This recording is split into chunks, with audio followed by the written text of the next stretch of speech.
সবাইকে ফাল্গুনের শুভেচ্ছা জানিয়ে আমন্ত্রণ জানাচ্ছি সংবাদ সকালে। সঙ্গে আছি আমি ইশরাত জাহান মনি। এবারে বিস্তারিত। আজ পবিত্র শবে বরাত। প্রতি বছর হিজরি শাবান মাসের 14 তারিখ দিবাগত রাতে মুসলমানরা মহিমান্বিত রজনী হিসেবে পালন করে থাকেন। বাদ মাগরিব নফল ইবাদত বন্দিগি ও জিকির আজগারের মাধ্যমে পবিত্র এ রাত অতিবাহিত করবেন মুসল্লিরা। তাৎপর্যপূর্ণ এ রাতে মুসলমানরা আল্লাহর কাছে ক্ষমা প্রার্থনার মাধ্যমে ভবিষ্যতে পরিশুদ্ধ জীবনের জন্য তার অনুগ্রহ কামনা করেন। মুসলিম উম্মার শান্তি, কল্যাণ ও মুক্তি কামনায় দোয়া করা হয় মসজিদে মসজিদে।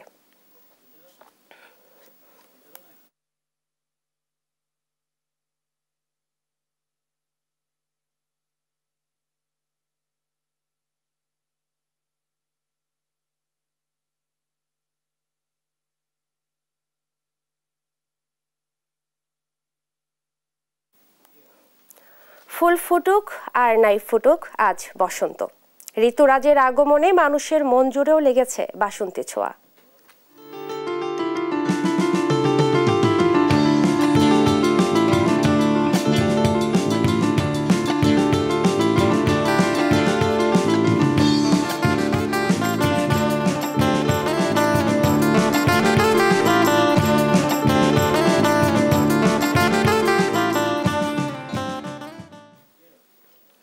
দর্শক, প্রকৃতিতে ফাগুনের আগমন নিয়ে সংবাদের পরের অংশে থাকছে বিশেষ প্রতিবেদন। ডিসেম্বরে নির্বাচন দিয়ে নিজের কাজে ফিরে যাওয়ার কথা বললেন অন্তর্বর্তীকালীন সরকারের প্রধান উপদেষ্টা ডক্টর মোহাম্মদ ইউনূস। দেশে আইন শৃঙ্খলা ফিরিয়ে আনা, সামাজিক শৃঙ্খলা ও ভঙ্গুর অর্থনীতিকে স্থিতিশীল করাকে বড় চ্যালেঞ্জ হিসেবে দেখছেন তিনি। বৃহস্পতিবার দুবাই ওয়ার্ল্ড গভর্নমেন্ট সামিটে অংশ নিয়ে এসব কথা বলেন ডক্টর ইউনূস। এদিকে সম্মেলনের সাইড লাইনে সংযুক্ত আরব আমিরাতের স্বাস্থ্যমন্ত্রীর সঙ্গে বৈঠক করেন ডক্টর ইউনূস। সংযুক্ত আরব আমিরাত প্রতিনিধি আশিক ইসলামের তথ্যচিত্রে রায়হান কবির শুভ্র রিপোর্ট। সংযুক্ত আরব আমিরাতের দুবাইয়ে ওয়ার্ল্ড গভর্নমেন্ট সামিটে অংশ নিয়েছেন অন্তর্বর্তী সরকারের প্রধান উপদেষ্টা ডক্টর মোহাম্মদ ইউনূস। সামিটে অংশ নিয়ে গোটা বিশ্বকে বাংলাদেশের পাশে দাঁড়ানোর জন্য ধন্যবাদ জানান তিনি। এ সময় এক প্যানেল আলোচনায় অংশ নিয়ে জাতীয় নির্বাচন নিয়ে কথা বলেন প্রধান উপদেষ্টা। সংস্কার সম্পন্ন করে ডিসেম্বরে জাতিকে একটি সুষ্ঠু ও নিরপেক্ষ নির্বাচন দিয়ে নিজের কাজে ফিরে যাওয়ার আশাবাদ ব্যক্ত করেন তিনি। নতুন বাংলাদেশ গঠনের লক্ষ্যে ইতিমধ্যে আমরা 15টি সংস্কার কমিশন করেছি। তারা তাদের দায়িত্ব পালন করছে। আমরা এখন রাজনৈতিক দলগুলোর সঙ্গে আলাপ করে শিগগিরই সংস্কার সম্পন্ন করে নির্বাচনের দিকে যাব। এটা ডিসেম্বরে হতে পারে। জাতিকে একটি সুষ্ঠু ও নিরপেক্ষ নির্বাচন দিয়ে আমি আমার পুরনো কাজে ফিরে যেতে চাই।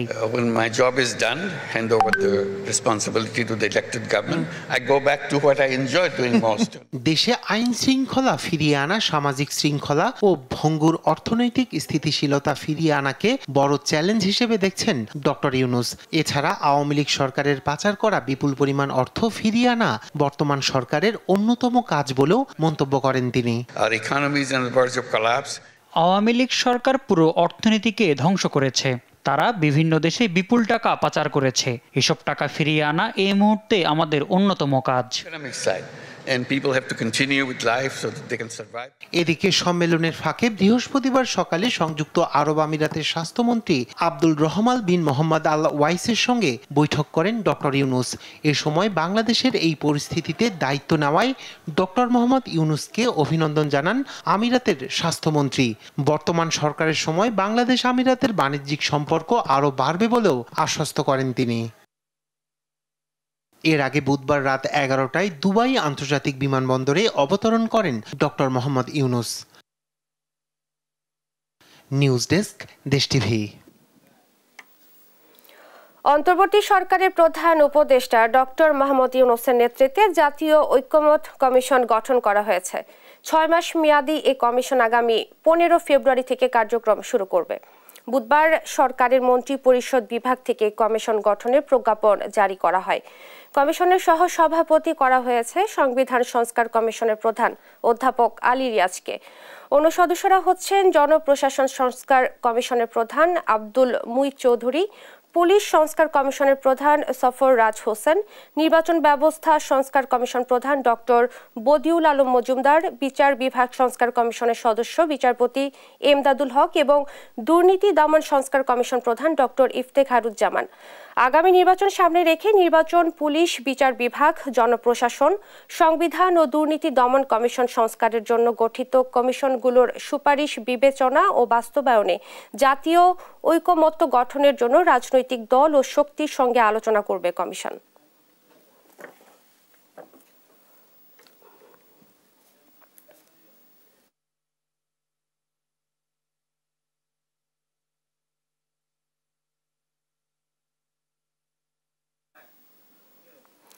জাতিসংঘের প্রতিবেদনে প্রমাণ হয়েছে শেখ হাসিনা ফ্যাসিস্ট এবং গণহত্যাকারী।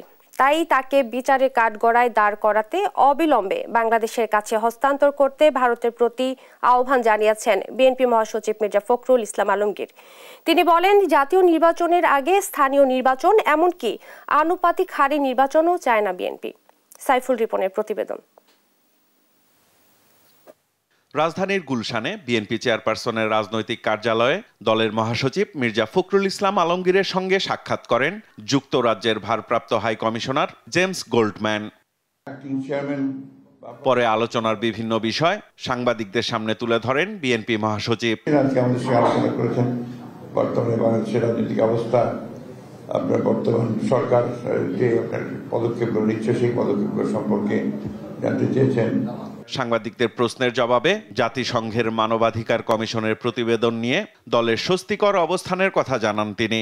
এটা প্রমাণিত হয়ে গেছে যে হাসিনা একজন ফ্যাসিস্ট এবং তিনি এই দেশের মানুষের অত্যাচার করেছেন, নির্যাতন করেছেন, গণহত্যা করেছেন। তাকে অবিলম্বে আমরা আজকে এখান থেকে চাইবো যে ভারত সরকার তাকে ফেরত দিয়ে বাংলাদেশ সরকারের হাতে দেবে এবং তাকে এখানে বিচারের আওতায় নিয়ে আসা হবে। তাকে এবং তার সঙ্গে যারা সহযোগী ছিল তাদের সঙ্গে, এটাই হচ্ছে আমাদের প্রত্যাশা। ক্ষমতায় টিকে থাকতে আওয়ামী লীগ অত্যন্ত সচেতনভাবে আয়নাঘর করা সহ নানাভাবে মানবাধিকার লঙ্ঘন করেছে বলেও অভিযোগ করেন বিএনপি মহাসচিব। আপনারা মানুষকে তুলে নিয়ে মিথ্যা বকবাদী, সে জঙ্গি সংগঠন করছে, এই ধরনের কথাগুলো বলে বন্দী করে আটক করে নির্যাতন করে তাদের কাছ থেকে বিভিন্ন কথা বার করার চেষ্টা করছে। কিছু লোককে তারা সেখানে রেখে দিয়েছিল যে বিভিন্ন সময় তাদেরকে দিয়ে জঙ্গি নাটক সাজাবে। আওয়ামী লীগ এবং তার সরকার ওই সময় অত্যন্ত সচেতনভাবে বাংলাদেশের মানবাধিকার লঙ্ঘন করেছে, আপনার গণতন্ত্রকে ধ্বংস করেছে এবং তারা শুধু ক্ষমতায় টিকে থাকার জন্য তারা বিরোধী দলকে ধ্বংস করেছে। আনুপাতিক হারে নির্বাচন ও জাতীয় নির্বাচনের আগে স্থানীয় নির্বাচন বিএনপি মানবে না বলেও দলীয় অবস্থান স্পষ্ট করেন মির্জা ফখরুল ইসলাম আলমগীর। নির্বাচনটা হওয়া দরকার দুটো কারণে প্রধানত। একটি হচ্ছে বাংলাদেশের একটি স্থিতিশীলতা ফিরিয়ে নিয়ে আসা, অন্যদিকে একটা গভর্নেন্স চালু করা। এখন তো গভর্নেন্সের খুব প্রবলেম হচ্ছে, এই জিনিসগুলো চালু করা এবং চালু করলেই তখন দেখবেন অর্থনীতি বেটার হয়ে আসছে, সমাজের ব্যবস্থা, ইউনিভার্সিটি কলেজগুলোতে লেখাপড়াই হচ্ছে না, তো সেই ব্যবস্থাটা ঠিক হবে। এটা একান্ত ইলেকটেড গভর্নমেন্ট না হলে এটাকে নিয়ন্ত্রণ করা খুব কঠিন। এখন তো একটা পলিটিক্যাল সিচুয়েশন চলছে। আগামী নির্বাচনে কারা অংশ নেবে আর কোন দল থাকবে না তা দেশের জনগণই নির্ধারণ করবে বলে জানান বিএনপি মহাসচিব। Not us to will decide যে কোন পার্টি নিষিদ্ধ হবে, কোন পার্টি কাজ করবে, কোন পার্টি কাজ করবে না। পিপল উইল ডিসাইড, যে মানুষ নির্ধারণ করবে যে কোন পার্টি থাকবে কি থাকবে না, কোন পার্টি নির্বাচন করবে কি করবে না।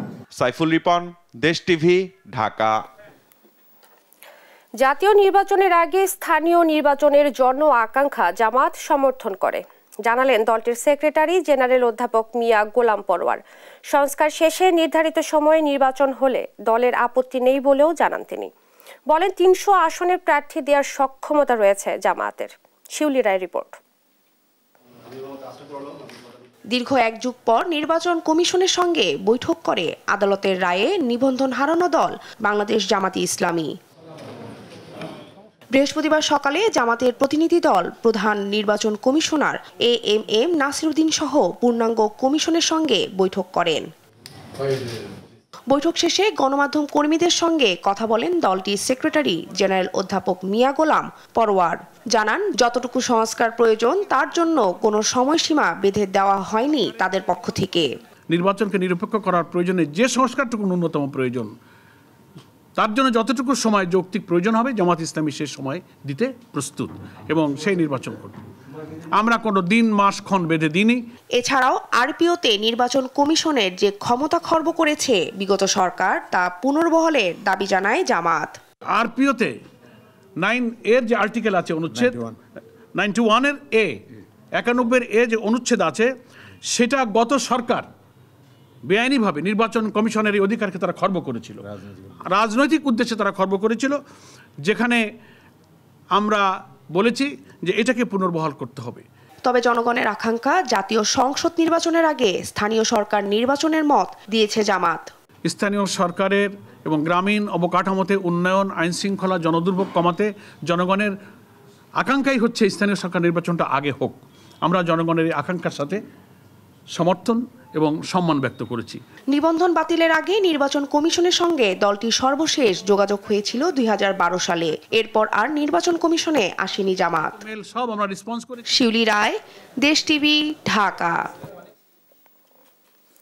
নতুন ভিসা পাওয়া সৌদি আরব ও মালয়েশিয়াগামী কর্মীদের জন্য বিমানের টিকিট মূল্য কমে আছে বিমান বাংলাদেশ এয়ারলাইন্স। বিশেষ এই ভাড়াকে ওয়ার্কার ফেয়ার নামকরণ করা হয়েছে। বৃহস্পতিবার সন্ধ্যায় বেসামরিক বিমান পরিবহন ও পর্যটন মন্ত্রণালয়ের এক সংবাদ বিজ্ঞপ্তিতে এসব তথ্য জানান।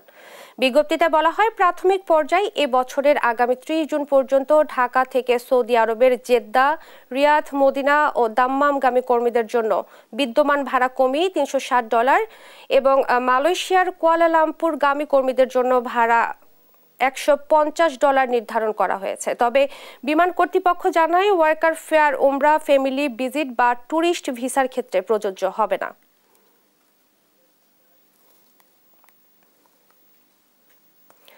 চট্টগ্রাম বিশ্ববিদ্যালয়ের সহকারী প্রক্টরকে লাঞ্ছিত করার অভিযোগে এক শিক্ষার্থীকে স্থায়ী বহিষ্কার ও বিভিন্ন অপরাধে আরও 11 শিক্ষার্থীকে অস্থায়ী বহিষ্কার করেছে বিশ্ববিদ্যালয় প্রশাসন। বহিষ্কৃত শিক্ষার্থীর নাম আফসানা এনায়েত এমি। বৃহস্পতিবার বিকেলে উপাচার্যের কার্যালয়ে অনুষ্ঠিত বিশ্ববিদ্যালয়ের board of resistance health and disciplinary কমিটির সভায় এ সিদ্ধান্ত নেওয়া হয়। স্থায়ী বহিষ্কার হওয়া ওই শিক্ষার্থী আইন বিভাগের 2018-19 সেশনের শিক্ষার্থী। বহিষ্কৃত শিক্ষার্থীর বিরুদ্ধে গত 5 ফেব্রুয়ারি শেখ হাসিনা হলের সামনে কংক্রিট নির্মিত নৌকা ভাঙার সময় বাঘ বিতণ্ডায় জড়িয়ে সহকারী প্রক্টরের গায়ে হাত তোলার অভিযোগ রয়েছে। মেহেরপুরে 1 টাকা কেজি বাঁধাকপি, ফুলকপি আর 100 টাকায় মিলছে 7 কেজি আলু। পানির দরে বিক্রি হচ্ছে অন্যান্য সবজিও। এতে ক্রেতারা খুশি হলেও উৎপাদন খরচ না উঠায় দুশ্চিন্তা চাষিদের। এ অবস্থায় সবজি চাষে আগ্রহ হারাচ্ছেন তারা। মেহেরপুর থেকে আক্তারুজ্জামানের রিপোর্ট, জানাচ্ছেন টুম্পা আফরোজ। মেহেরপুরে পাইকারি বাজারে শীতকালীন সব ধরনের সবজি ও পেঁয়াজের দরে ধস নেমেছে। আগের সব রেকর্ড ভেঙে জেলায় পাইকারিতে প্রতি কেজি বাঁধাকপি ও ফুলকপি 1 টাকায় এবং আলু বিক্রি হচ্ছে 12 থেকে 15 টাকায়। এছাড়া গাংনী কাঁচা বাজারে পাইকারি প্রতি কেজি পেঁয়াজ 25 থেকে 26 টাকা, টমেটো 8 থেকে 10 টাকা, শসা 15 থেকে 16 টাকা কেজি দরে বিক্রি হচ্ছে। টমেটো ধরেন 15 টাকা কিনা, 25 টাকা বিক্রি, 20 টাকাও বিক্রি, আবার অনেকে 15 টাকা বিক্রি হয়েছে।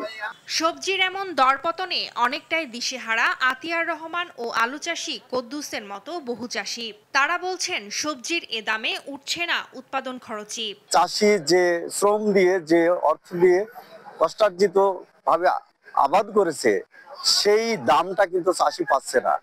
বাজারে দাম না পেয়ে সাহারবাটি গ্রামের চাষি হাসিবুল উৎপাদিত বাঁধাকপি ও ফুলকপি খাওয়াচ্ছে গবাদি পশুকে। দাম খুব কম, আলু, পেঁয়াজ, আপনার সবজির দাম খুবই কম। আবার অনেকে পরবর্তী আবাদের জন্য জমি তৈরি করতে বিলিয়ে দিচ্ছেন বিনামূল্যেও।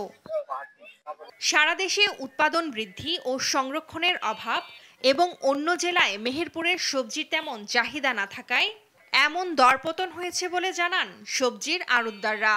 এতে চাহিদার তুলনায় যোগান বেশি হওয়াকেও দুষছেন ব্যবসায়ীরা।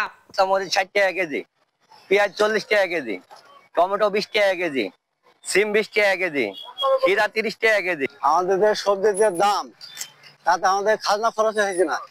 চাষিদের বাঁচাতে নিত্য প্রয়োজনীয় সবজির দামে ভারসাম্য রক্ষায় বাজার ব্যবস্থা ঢেলে সাজানো এবং সংরক্ষণের ব্যবস্থার দাবি সর্বমহলের। নিউজ ডেস্ক, দেশ টিভি। আনমনেই রাস্তায় হাঁটতে হাঁটতে হঠাৎ মনে হচ্ছে কি শহরের রূপে কিছুটা বদল এসেছে। চারপাশ ধূসরের বদলে লাল, হলুদ, কমলা, সবুজে ছেয়ে গেছে। গায়ের শাল ফেলে বাতাস গায়ে মাখতে ইচ্ছে করছে।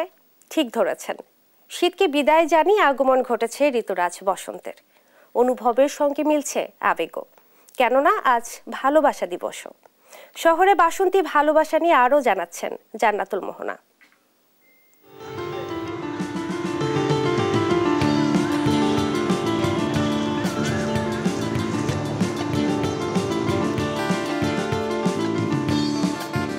ধূসরের নগরীতে হঠাৎ রঙের ছোঁয়া, কুয়াশা ভেদ করা মৃদুমন্দ বাতাস বিদায় জানায় গায়ে জড়ানো শালকে।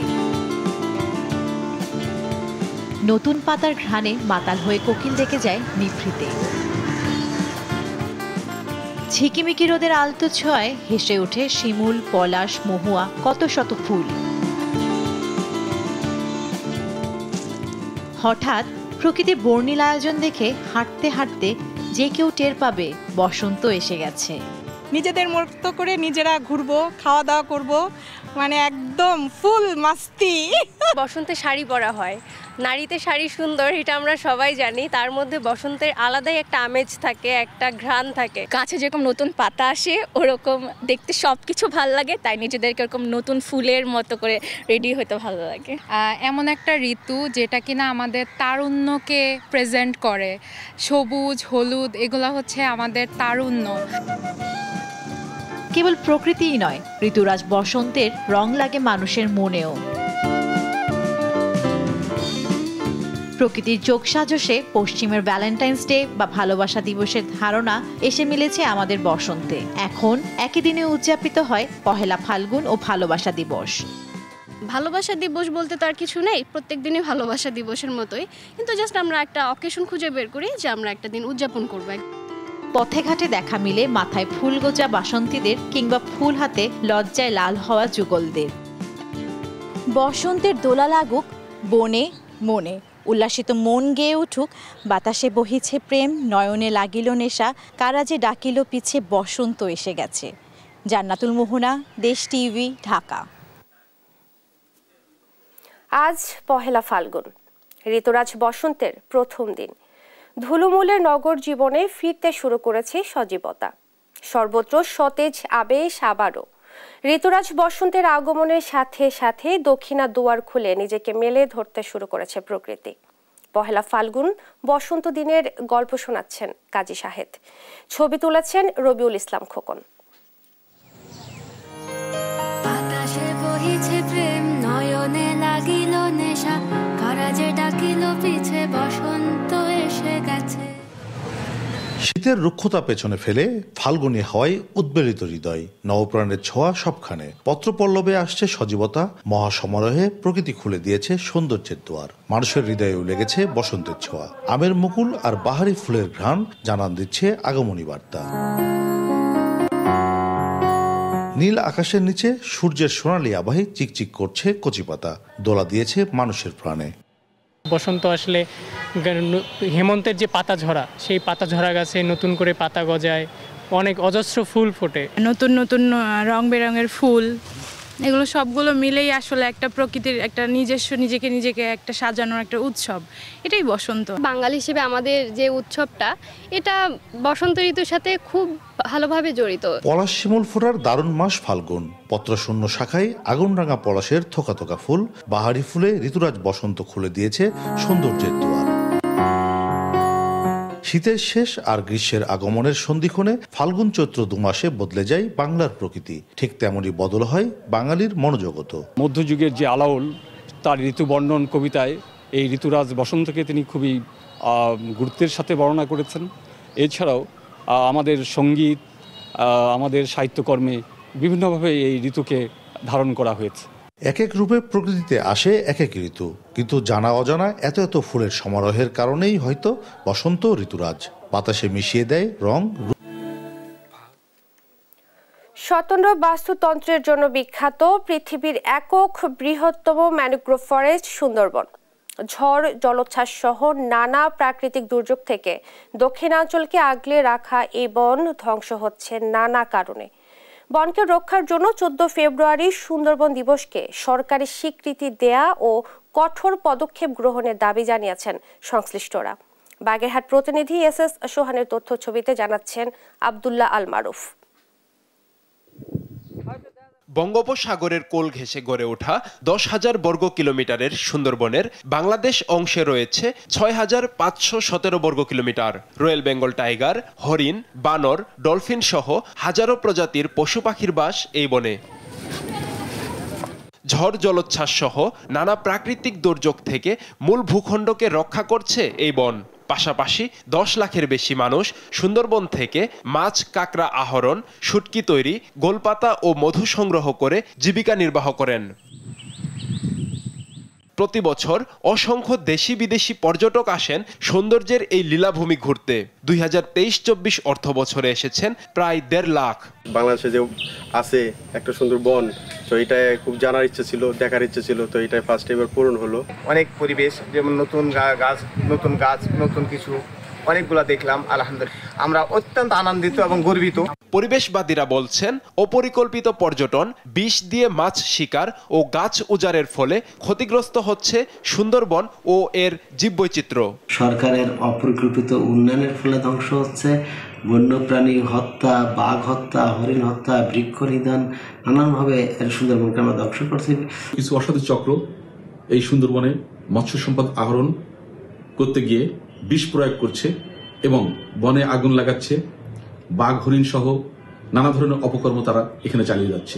অপরাধ দমনে নিজেদের কঠোর অবস্থানের কথা জানিয়েছেন বন বিভাগ। প্লাস্টিকের পানির বোতল, চিপসের প্যাকেট বা অন্যান্য সিঙ্গেল ইউজ প্লাস্টিক না নিয়ে আসতে পারে সে বিষয়ে বন বিভাগ অত্যন্ত তৎপর রয়েছে। গত অর্থ বছরে সুন্দরবন পূর্ব বন বিভাগ পর্যটন থেকে রাজস্ব আয় করেছে 1,25,86,325 টাকা। নিউজ ডেস্ক, দেশ টিভি। বর্ণাঢ্য জীবনে শ্রম ঘামে উপার্জিত অর্থ ব্যয় করেছেন পরিবার ও স্বজনদের জন্য।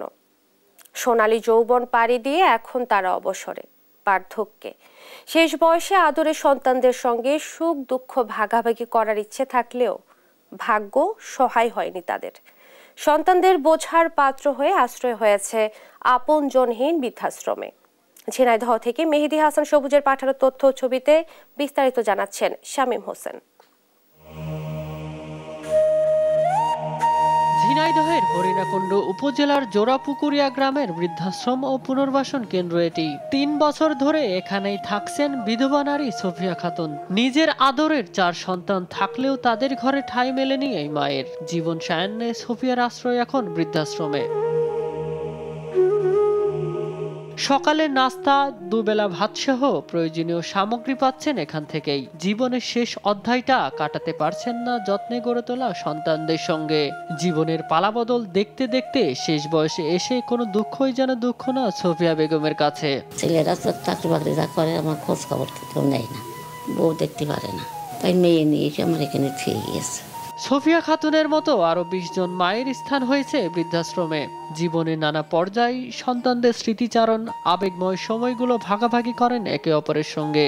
নিজের মনের মধ্যে একা থাকার কষ্ট থাকলেও সন্তানদের প্রতি নেই কোনো অভিযোগ। খাওয়া দাওয়া, কাপড় চোপড় যা সমস্ত জিনিস আসে দেয় ম্যাডাম, এইসব নিয়ে আমি থাকি এখানের মধ্যে। ভালো জায়গা বলে ধরো আসা হয়েছে, যদি ভালো না হইতো তাহলে আর আসতাম না।